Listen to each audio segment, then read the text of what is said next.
The Natural History Museum. This creepy story happened to me personally on my last visit to my hometown, Yakutsk.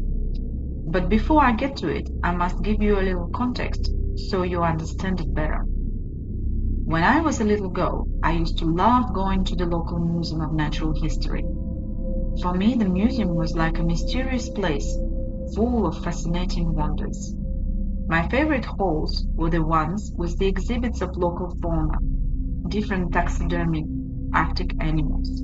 They looked just like they were alive, standing against the painted backgrounds. There were animals like tigers, deer, Arctic foxes, different birds, and so on. I spent a lot of time walking around the halls and examining the animals, wondering about the habitat they lived in and their lives in the wilderness. Amongst the animals was a stuffed walrus. His story is really heartbreaking. The poor devil had accidentally traveled to Yakutsk sometimes mid-20th century, crawling on his belly all the way from the Arctic Ocean, covering some staggering distances of hundreds of kilometers. And what do you know? As soon as he arrived, some evil people killed and made a stuffed animal out of him. I was always very sad for this brave walrus who dared to travel so far only to his own demise. Also, amongst all these wild animals, there was an outright curiosity, a two-headed calf. The poor thing was born that way and managed to survive for a couple of months. There were photos accompanying the exhibit showing how the calf was fed with 2 bottles of milk for each head. Astonishing thing. And I believe it was not a fake, given it was 80s. Good old days before we had internet or any good television. Of course, the museum had an archaeological section where the huge mammoth skeleton was displayed with massive tusks, as well as the stuffed baby mammoths with all the hair intact. It was always fun to touch the mammoth's tusks or the baby mammoth's hair while no one was watching. Although for a little Yakutian girl, it was not all that too impressive, as we have mammoth tusks everywhere in Yakutia. They still to this day are regularly being washed out from the permafrost every spring. But this is when it gets more interesting, as another favorite hall of mine was the cultural exhibit, where they showed everyday items from the olden times, like national costumes and other such things, including very creepy wax people sitting around in a traditional hut pretending to live an everyday life of an early 20th century Yakut folk. Well, these things themselves again were not of too much interest to me, as I could see them everywhere in my normal life anyhow. But amongst these exhibits were 2 other very interesting objects, or should I say people. One of them was a figure of the shaman, complete with shaman robe made of deer skins and tassels, holding in its hands a tambourine. His painted eyes always scared me so much, as in my childhood imagination he was looking right at me, chanting in a very eerie doomsday fashion.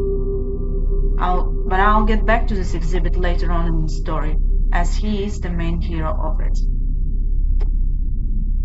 Another one of these exhibits was much scarier and awe-inspiring, as it was a mummy of a real woman that has been uncovered in the early 20th century from the traditional burial site.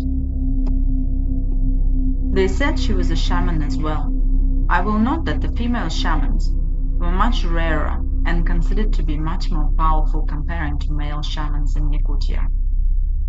The mummy was resting behind a plexiglass wall in the open coffin, just as they found her in the burial site.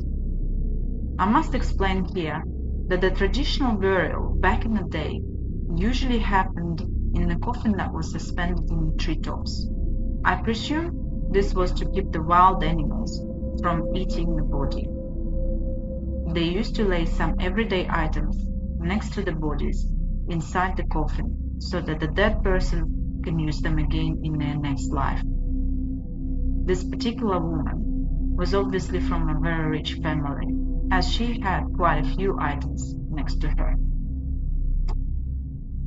I assume that she must have been buried in late autumn, and the subsequent drop in temperatures going into harsh winter months must have helped to preserve her body in such a mint condition. So the plexiglass wall that surrounded her was rather shabby and had a joint right in the middle with a pretty big space in between, around 1/4 centimeter. I used to put my face right next to the opening, and then I could smell the strange, dry, musty smell of the dead body that lay inside. People threw small coins through this crack, hoping to get some blessings or luck, and the dead woman's burial attire was all covered in shiny coins, adding more to the eerie feeling of the dead woman and her riches. Her withered skin was all yellowish brown. Her eyelids were covering the empty eye sockets, and you could see the brownish inside of the eye socket through the cracks between the eyelids, as they were not closed shut completely. I used to be so afraid of that, because I thought that she might still be spying around through these little cracks and seeing me with her dried out, horrible eyes, watching for me to touch her golden coins. Somehow, I always felt that she wasn't kind. Of course, they said that you cannot dare to touch any of her belongings, or you will suffer the horrible fate.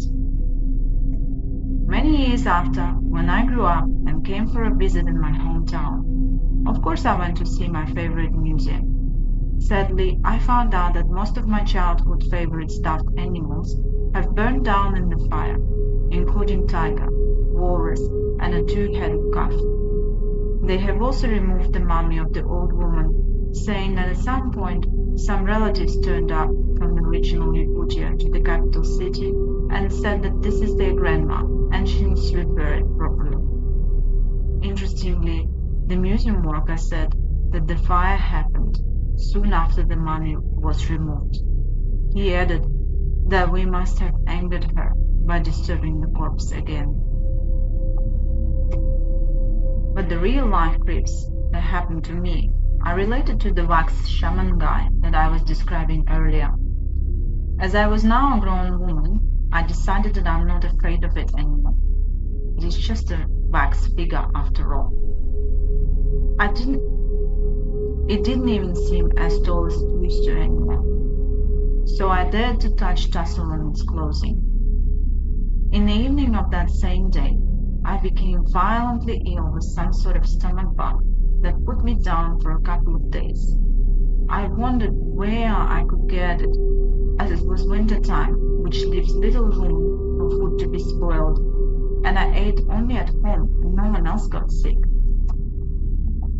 On top of that, my next flight got cancelled, and I needed to hustle and make other arrangements for my further travel. When I was contemplating my sad fate aloud to my auntie, she said, "Oh, but remember, you said you touched the tassel on the shaman figure. You shouldn't have done that," she said.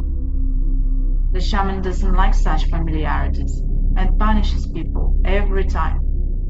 She said that it is well known in this town that you better stay away from him, or some bad things will happen to you in the nearest future. Well, I must have completely forgotten about this urban legend. Maybe I knew it when I was a child, and that was the reason why I was so scared of the shaman. Anyhow, I am spooked by this to this day, and I feel very lucky I only touched the tassel and didn't shake his hand for an instant. I cannot figure how the wax figurine can have such powers, or whether it was a coincidence. But I definitely will be staying away from him next time. Probably not even look at him, just in case.